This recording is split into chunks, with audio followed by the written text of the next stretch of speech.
இங்க நீங்க பாத்துட்டு இருக்க இந்த லேடி தான் கொரியாவோட சொர்ணாக்கா. ஆக்சுவலா இவங்க ஒரு மார்க்கெட்டை லீஸ்க்கு எடுத்து வச்சிருக்காங்க. சோ வாரம் கண்டா ஒரு 4 அடியாளங்களோட அந்த மார்க்கெட்டுக்கு போயிட்டு அங்க கடை போட்டுருவங்க எல்லாரையும் மிரட்டி அவங்க வந்து வாடகை வசூல் பண்ற வேலையை பார்த்துட்டு இருக்காங்க. சோ அப்படிதான் இந்த வாரமும் ரெண்டுல வசூல் பண்றதுக்கு மார்க்கெட்டுக்கு வந்திருக்காங்க. சோ அப்படி வந்தாக்கா வாய் திறந்தா போதும், வந்திருக்க கஸ்டமருக்கு கடைக்காரே காதுல வைக்கிறதுக்கு பஞ்சு கொடுக்குற அளவுக்கு கிளின்னு கிழிச்சிருவாங்க. சோ அப்படிதான் இப்போ ஏன்டா என் வாயை பார்த்துட்டு இருக்கீங்க, ரெண்டல் எடுங்கடா அப்படின்னு சொல்லிட்டு எல்லாத்தையும் வசூல் பண்ணிட்டு இருக்கும்போது அப்போ இந்த மார்க்கெட்ல ஒரு எள்ளி கடைக்காரன் எள்ளி கடை போட்டிருக்கான். அவன்கிட்ட வந்து நம்ம அக்கா உனக்கு என்னடா தனியா சொல்லுமா, ரெண்டு இல்லங்கடா, வரும்போதெல்லாம் அப்புறம் கொடுக்குறேன் இப்ப கொடுக்குறேன்ற, கடை இருக்கணுமா இல்லையா அப்படின்னு சொல்லிட்டு இவனை பிடிச்சி மாட்டிட்டு இருக்கும்போது அப்ப இவன் வந்துட்டு அக்கா கூல் டவுன்கா, நான் இந்த வாரம் கொடுத்துறேன் அப்படின்னு சொல்லிட்டு எள்ளி எடுத்து கொடுத்து வாயடிச்சிடறான். அது இல்லாம இந்த மார்க்கெட்ல ஒரு கறி கடைக்காரரு கறி கடை போட்டிருக்காரு. அவர்கிட்ட வந்து நம்ம அக்கா எங்கேயா வாடகை அப்படின்னு சொல்லிட்டு கேட்கும்போது அதுக்கு அவர் வந்துட்டு அக்கா வியாபாரமே ஆக மாட்டேதுக்கா, அடுத்த வாரம் கொடுத்துருங்க அப்படின்னு சொல்லிட்டு சொல்ல இதை கேட்டு நம்ம அக்கா வந்து கடுப்பாயி கறிக்கடியில இருக்க அந்த இட மிஷின் எல்லாம் தூக்கி போட்டு உடைக்க ஆரம்பிச்சாங்க. சோ இப்படி இவங்க இங்க வந்து கலவரம் பண்ணிட்டு இருக்கும்போது அப்ப இங்க இருக்க எவனோ ஒருத்தன் இது எல்லாத்தையும் வீடியோ எடுத்து ஹேஷ்டாக் கலப்பரம் பண்ணும் சொர்ணாக்கா அப்படின்னு சொல்லிட்டு சோசியல் மீடியால அப்லோட் பண்ணி விட்டுறான். அவ்வளவுதான், அது வந்துட்டு அப்படியே ஷேர் ஆகி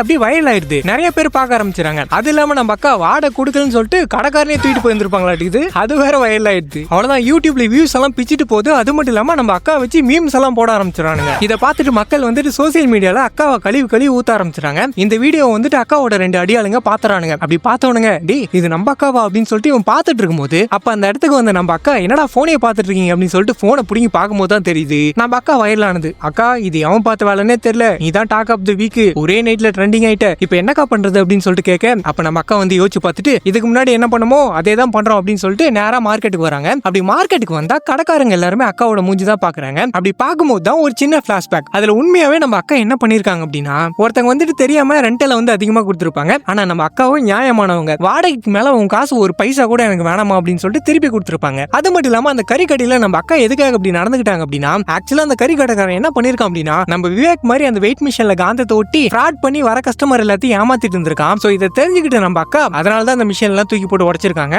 அது இல்லாம அந்த வீடியோல ஒரு கடைக்காரன் அப்படியே அலையக்கா தூக்கிட்டு போனாங்க பாத்தீங்களா, அது எதுக்காக அப்படின்னா ஆக்சுவலா அவன் சாப்பிடாம மயக்க போட்டு விழுந்திருக்கான். நம்ம அக்கா தான் தூக்கிட்டு போய் உட்கார வச்சு சாப்பாடெல்லாம் வாங்கி கொடுத்துருக்காங்க. அது இல்லாம இந்த எள்ளி கடைக்காரர் இருக்கான் பாத்தீங்களா, அவன் ஆக்சுவலி இதுக்கு முன்னாடி ஒரு ரோட்டோரத்துல கடை போட்டிருந்தான். ஒருத்தன் கூட வந்து எள்ளி வாங்கல. சோ இதை பார்த்து நம்ம அக்கா தான் அவன்ட்டு வந்து இங்க பாரு நீ மார்க்கெட்டுக்குள்ள கடை போட்டுக்கோ, உன்னால எவ்வளவு கொடுக்க முடியுமோ கூடு அப்படின்னு சொல்லிட்டு அவனை கூட்டு வந்திருப்பாங்க. சோ இந்த மாதிரி எல்லாம் நம்ம அக்கா இவங்களுக்கு ஒரு தெய்வம் மாதிரி ஹெல்ப் பண்ணிருக்காங்க. ஆனா இது எதுவுமே தெரியாத இந்த சோசியல் மீடியா என்னவோ நம்ம அக்கா ஒரு வில்லியாவே ப்ரொஜெக்ட் பண்ணிருக்கு. சோ நம்ம பாக்குற இந்த சோசியல் மீடியால வருது எல்லாமே உண்மை கிடையாதுன்னு நினைக்கிறேன். சோ உங்களோட ஒப்பீனியனை கமெண்ட் பண்ணுங்க.